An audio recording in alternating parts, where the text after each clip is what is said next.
Assalamualaikum warahmatullahi wabarakatuh. Selamat siang Bapak, Ibu, dan teman-teman sekalian. Yang terhormat Ibu Andiana Dariska, SPD MPD, selaku dosen pengampu mata kuliah berbicara.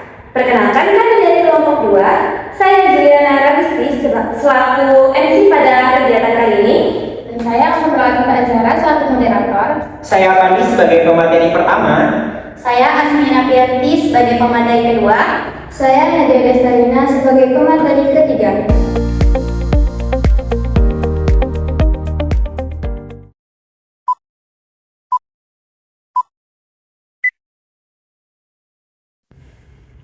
Pada kesempatan kali ini, kami akan melakukan sosialisasi dengan tema bijak menggunakan sosial media di kalangan remaja. Di era digital seperti saat ini, kita pasti sudah mengenal media sosial, dan media sosial merupakan salah satu bagian yang tidak terlupakan dari kehidupan sehari-hari. Media sosial ini banyak fungsinya, hampir semua orang memakai media sosial. Fungsi media sosial seperti memberikan informasi dan juga mencari hiburan dan lain sebagainya. Media sosial juga mempunyai dampak. Ada dampak positif dan dampak negatif. Dampak positifnya kita bisa mencari data yang aktual, dan dampak negatifnya terdapat berita-berita hoax maupun cyberbullying. Nah, melalui sosialisasi kali ini, kami berharap teman-teman dapat memahami bagaimana cara menggunakan media sosial dengan bijak. Nah, pada kegiatan kali ini ada 3 pemateri yang akan menyampaikan dengan sudut pandang yang berbeda. Tanpa berlama-lama lagi, mari kita sambut moderator kita, Alhamdulillah Latifah Azhara. Kepadanya disilahkan. Baik, terima kasih kepada Juliana Ragusti selaku MC yang telah membuka acara sosialisasi kita pada hari ini. Assalamualaikum warahmatullahi wabarakatuh. Halo semuanya, perkenalkan saya Alhamdulillah Latifah Azhara selaku moderator yang akan memandu jalannya kegiatan sosialisasi pada hari ini. Nah, pada kesempatan kali ini kita akan membahas salah satu topik penting yang topik ini sangat berpengaruh besar dalam kehidupan kita, terutama kehidupan remaja. Apa itu topiknya? Ini sudah ada ditampilkan di depan, yaitu tentang penggunaan media sosial. Nah, seperti yang kita ketahui bahwa penggunaan media sosial ini sangat berdampak besar dalam kehidupan sehari-hari. Maka dari itu penting bagi kita mengenal bagaimana cara penggunaan media sosial yang baik dan bijak agar dapat memberikan dampak yang positif. Nah, di sini pada kegiatan hari ini kita akan menyaksikan dari 3 pemateri yang akan menyampaikan tentang penggunaan media sosial ini. Nah, langsung saja pemateri pertama yang akan disampaikan oleh Apandi, yaitu tentang pengertian dan fungsi media sosial. Kepada Apandi, disilakan. Assalamualaikum warahmatullahi wabarakatuh. Terima kasih kepada MC dan juga moderator yang sudah memberikan saya kesempatan untuk menjelaskan materi mengenai media sosial. Nah, teman-teman semua pasti udah mengetahui kan apa itu media sosial. Media sosial ini sangat kayak gitu ya teman-teman semua. Ini udah biasa banget. Kita selalu memberikan media sosial setiap hari. Next dong. Nah, apa itu media sosial? Media sosial adalah aplikasi atau platform yang ada di internet atau gadget yang digunakan untuk berkomunikasi, berbagi informasi, berinteraksi dengan orang lain. Nah, di media sosial kita tidak hanya melihat informasi, tetapi juga bisa membuat dan juga membagikan konten seperti foto, video, maupun tulisan. Nah, teman-teman semua biasanya pakai media sosial tuh aplikasinya apa-apa aja deh. Pasti WA, YouTube, TikTok, IG. Mungkin ada ya di sini yang menggunakan Twitter. Nah, jadi kita bahas dulu dari Instagram. Teman-teman di sini biasanya pakai Instagram buat apa? Nah, jadi teman-teman semua biasanya menggunakan Instagram untuk upload terus nonton reels, ya seperti itu ya teman-teman. Nah, jadi saya mungkin selaku pemateri dapat menyimpulkan bahwa teman-teman semua yang ada di sini biasanya menggunakan Instagram itu untuk foto-foto maupun foto-foto, bener gak? Nah, selanjutnya kita bahas ke TikTok. Ya kalau TikTok nih ya siapa sih yang kenal? SD aja sudah mengetahui apa itu TikTok. Teman-teman biasanya menggunakan TikTok itu untuk scroll kan, dan juga membuat video-video tren, mencari sesuatu informasi yang lagi populer-populernya. Bener tidak? Nah lanjut ke WhatsApp. Yang WhatsApp, ya ini ya gitu aja deh. Kayaknya dari kecil sampai nenek itu udah tahu ya pengguna WA itu untuk komunikasi, chattingan. Nah selanjutnya YouTube. Kalau YouTube itu ya udah jelas YouTube. YouTube itu aplikasi yang biasanya kita gunakan untuk mencari informasi, baik itu cuman informasi hiburan, mau informasi yang penting untuk pembelajaran kita. Next dong. Nah, selanjutnya ada fungsi media sosial. Nah, di sini saya selaku pemateri mengambil 6 fungsi media sosial. Nah, yang pertama ada sarana komunikasi. Nah, media sosial memudahkan kita untuk berkomunikasi dengan orang lain, baik itu keluarga, teman, maupun guru. Nah, kita juga bisa mengirim pesan telepon atau video call meskipun dari jangkauan yang jauh. Nah, kita ambil contoh sebagai sarana komunikasi. Teman-teman semua di sini kalau sakit, itu pasti bakal menghubungi gurunya kan, untuk mengetahui, assalamualaikum ibu, saya ini izin tidak memasuki kelas karena sakit. Benar tidak? Benar. Nah, jadi fungsi media sosial sebagai sarana komunikasi itu ACC kan ya. Nah, selanjutnya ada sebagai sumber informasi. Nah, teman-teman semua ini kelas 12 gak ya? Atau ada yang kelas 11 atau kelas 10? Nah, untuk yang kelas 12 mau masuk kuliah nih, tapi bingung soal biaya. Pasti teman-teman scrolling kan di IG, di TikTok, beasiswa untuk kuliah, benar tidak? Nah, jadi media sosial itu juga bisa sebagai sumber informasi. Nah, yang ketiga ada sumber hiburan. Nah, teman-teman di sini lagi boring banget nih, kayak gak mood, gak tahu mau ngapain. Teman-teman cemberut lah terus teman-teman buka media sosial buat nambahin mood. Buka TikTok misalnya, scrolling, terus ada video lucu, terus teman-teman tiba-tiba senyum, ketawa. Nah, teman-teman terhibur gak sih dengan video itu? Terhibur. Nah, jadi media sosial juga bisa sebagai sumber hiburan. Nah, selanjutnya ada yang keempat, ada media edukasi. Nah, teman-teman di sini misalnya bingung banget ya. Aduh, soal matematika ini susah banget. Pasti teman-teman kan cari tuh ya, kayak biasanya kalau media edukasi ini kayaknya kalau saya sendiri biasanya lebih pakai YouTube ya. Misal teman-teman susah mengerjakan soal MTK, pasti teman-teman cari di YouTube cara mengerjakan soal dan ini. Nah, nanti kan ada penjelasan mengenai rumusnya, bagaimana turun-menurunnya. Nah, seperti itu. Makanya media sosial itu bisa dikatakan sebagai media edukasi. Nah, yang kelima ada sarana pengembangan diri. Nah, jadi media sosial bisa membantu kita menjadi lebih baik. Misalnya teman-teman kayak gimana ya bahasanya, kalau untuk seumuran kalian, kayaknya kalian tidak punya motivasi hidup kalian itu udah menurun banget nih. Pasti kayak banget gitu kan. Nah, jadi teman-teman mungkin searching ya biasanya TikTok mungkin kayak kata-kata motivasi gitu teman-teman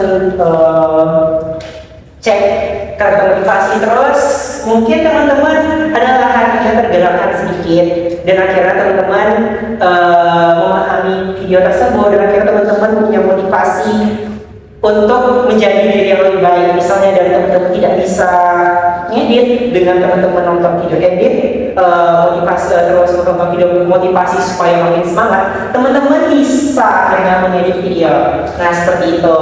Nah, yang terakhir ada sarana kreativitas. Kalau sarana kreativitas ini misalnya teman-teman jago desain. Jadi kalau misalnya teman-teman jago desain, bisa kayak buat cerpen, buat sesuatu yang menarik lah ya di teman-teman sendiri. Teman-teman bisa banget posting di media sosial. Nah, karena itu media sosial juga bisa sebagai sarana kreativitas. Nah, jadi rasa ternyata sudah sampai ke materi terakhir aja, yaitu kesimpulan. Ya, kesimpulannya media sosial adalah sarana untuk berkomunikasi dan berbagi informasi yang memiliki fungsi seperti komunikasi, informasi, hiburan, edukasi, pengembangan diri, dan juga kreativitas. Nah, jika kita menggunakan media sosial dengan bijak, media sosial akan memberikan manfaat positif dalam kehidupan sehari-hari. Begitu juga sebaliknya. Baiklah, sekian materi dari saya. Jika ada kesalahan kata dalam saya menyampaikan materi, saya mohon maaf. Saya Andi selaku pemateri 1 undur diri. Sekian, terima kasih. Wah, luar biasa sekali ya untuk materi yang pertama tadi. Nah, bagaimana teman-teman? Sudah paham belum tentang materi pertama, yaitu mengenai pengertian dari fungsi media sosial? Nah, tadi sudah dijelaskan kan oleh Apandi tentang apa itu pengertian dan apa saja sih fungsi media sosial itu. Nah, tadi yang sudah kita dapat yaitu ada 6 fungsi dari media sosial. Yang pertama ada sebagai sarana komunikasi, sumber informasi, sumber hiburan, media edukasi, sarana pengembangan diri atau motivasi, dan yang terakhir sarana kreativitas. Nah, ada nggak ini di antara teman-teman yang relate dengan yang telah akan dikatakan tadi tentang kalau cari kata-kata yang relate nih, misalnya dari TikTok, Instagram, atau Twitter?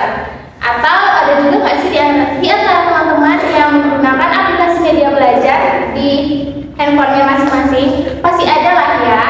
Nah, tanpa berlama-lama langsung saja kita masuk ke materi kedua yang gak kalah seru nih, yaitu tentang dampak positif dan dampak negatif dari penggunaan media sosial.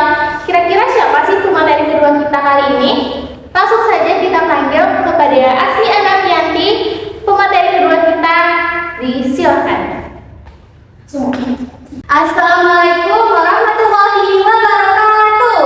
Waalaikumsalam warahmatullahi wabarakatuh. Halo teman-teman semua, di sini saya Asmi Anafianti akan menjelaskan tentang dampak penggunaan media sosial. Dampak penggunaan media sosial itu ada 2 teman-teman. Yang pertama ada dampak positif dan yang kedua ada dampak negatif. Yang pertama kita akan ke dampak positifnya terlebih dahulu. Ayo Pak.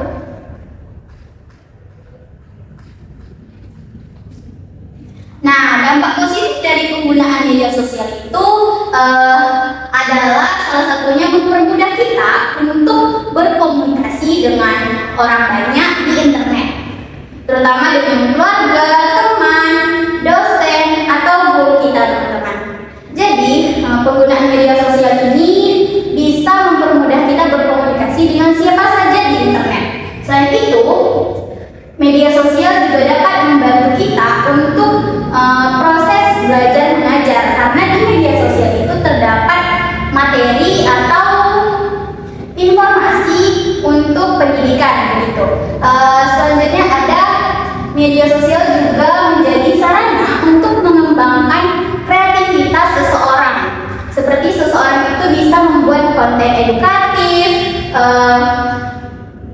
desain digital maupun karya lainnya yang bisa dibuat dan diupload ke media sosial. Banyak sekali ya teman-teman dampak positif dari penggunaan media sosial. Nah, sekarang kita lanjut ke dampak negatif dari penggunaan media sosial. Dampak negatif dari penggunaan media sosial ini bisa terjadi jika kita menggunakan media sosial itu secara berlebihan, teman-teman. Yang pertama itu kita jadi kecanduan terhadap media sosial. Jika kita sudah kecanduan terhadap media sosial, kita bisa menjadi lupa belajar, lupa beribadah, dan tidak berinteraksi dengan lingkungan sekitar kita. Kecanduan media sosial juga dapat menurunkan konsentrasi belajar dan produktivitas kita sebagai manusia, begitu. Media sosial ini juga sering menjadi tempat penyebaran hoax dan terjadinya cyberbullying ya teman-teman. Jadi kita harus bijak menggunakan media sosial. Jangan secara berlebihan. Harus ada aturan dalam menggunakan media sosial itu sendiri. Nah, jika terjadi cyberbullying, itu akan merugikan orang lain teman-teman. Jadi kita harus melihat atau harus memperbaiki atau melakukan ditinjau terus begitu apa yang kita sampaikan untuk orang lain di media sosial. Apakah perkataan kita sudah baik? Apakah tulisan kita apakah perkataan kita sudah baik? Apakah tulisan kita menyinggung orang lain atau tidak? Begitu.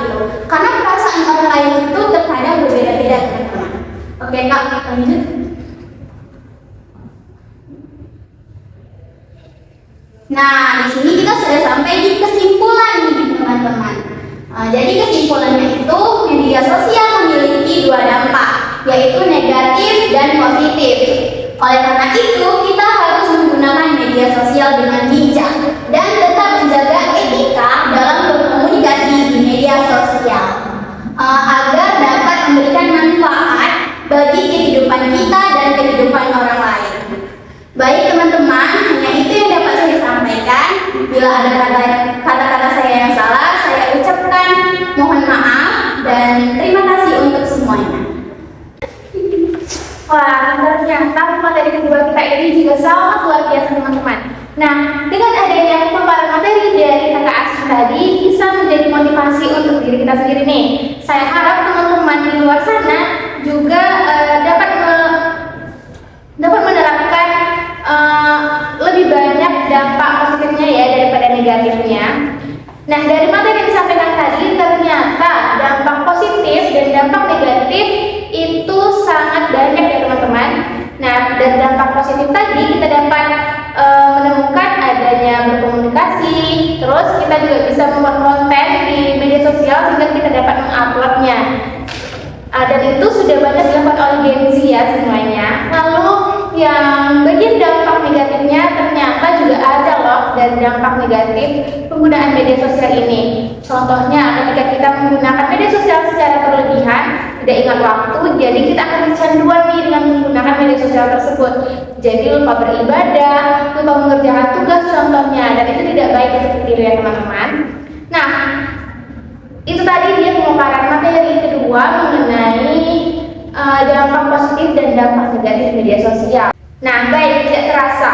Itu tadi dia pemaparan materi kedua dari kakak Asmi. Selanjutnya kita akan menyaksikan kembali pemaparan materi ketiga tentang bagaimana cara menggunakan media sosial yang baik dan benar dari kakak Nadia Desalina.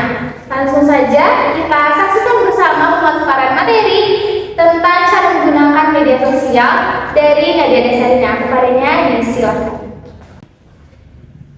Assalamualaikum warahmatullahi wabarakatuh.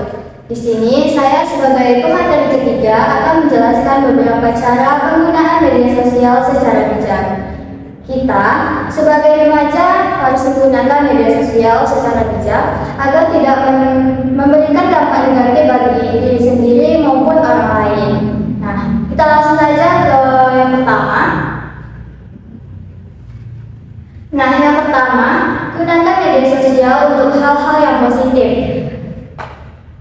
seperti mencari ilmu, membagikan informasi yang baik, menambah wawasan, dan mengembangkan kreativitas. Yang kedua, kita harus mampu membatasi waktu penggunaan media sosial.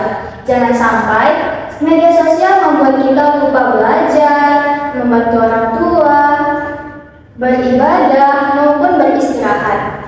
Nah, yang ketiga, jangan mudah percaya terhadap informasi yang belum jelas kebenarannya. Kita harus memastikan bahwa informasi tersebut jelas dan berasal dari sumber yang terpercaya, agar kita tidak ikut menyebarkan hoax gitu. Yang keempat, kita harus menggunakan bahasa yang sopan dan santun saat berinteraksi di media sosial. Hindari perkataan kasar atau ujaran kebencian di media sosial. Yang kelima, kita juga harus menjaga privasi dan keamanan akun media sosial. Jangan mudah percaya atau jangan mudah membagikan data pribadi kita kepada orang yang tidak dikenal, agar kita terhindar dari tindakan penipuan dan maupun kejahatan di internet. Oke, baik, itu saja materi yang dapat saya sampaikan. Wassalamualaikum warahmatullahi wabarakatuh. Wah, luar biasa sekali ya materi ketiga kita pada hari ini yang sudah memaparkan materi tentang cara menggunakan media sosial yang baik dan benar. Sebenarnya terima kasih banyak kepada materi-materi yang telah hadir dan menyampaikan ilmunya kepada kita semua sehingga kita dapat ilmu yang bermanfaat pada hari ini. Tidak terasa kita sudah di penghujung acara karena kita sudah menyaksikan dari materi pertama, kedua, dan ketiga. Saya selaku moderator, izin pamit undur diri, saya serahkan kepada Zulena Ragusti selaku MC. Sekian, terima kasih. Baik, terima kasih kepada moderator dan juga pemateri yang telah menyampaikan semua materi dengan baik. Nah, teman-teman, dari kegiatan yang telah kita ikuti bersama ini, kita dapat paham bahwa media sosial ini memiliki manfaat yang sangat banyak jika kita lakukan dengan hal-hal yang baik dan digunakan dengan bijak. Nah, media sosial membantu komunikasi kita, menambah pengetahuan kita, dan juga membuat kita bisa berkomunikasi jarak jauh. Nah, media sosial juga punya dampak negatif nih teman-teman bagi kehidupan sehari-hari. Oleh karena itu, kita sebagai generasi muda, remaja-remaja, kita harus menggunakan media sosial dengan bijak dan menjaga etika dalam berkomunikasi agar tidak membuat dampak negatif. Baik teman-teman, kami berharap sosialisasi kali ini menambah wawasan teman-teman dan dengan lebih bijak menggunakan sosial media. Saya selaku MC mewakili seluruh anggota kelompok memohon maaf apabila terjadi kesalahan dalam sosialisasi kali ini. Terima kasih kepada Bapak, Ibu, dan teman-teman yang sudah mendengarkan dari sosialisasi ini dari awal hingga akhir. Akhir kata saya ucapkan terima kasih. Wassalamualaikum warahmatullahi wabarakatuh.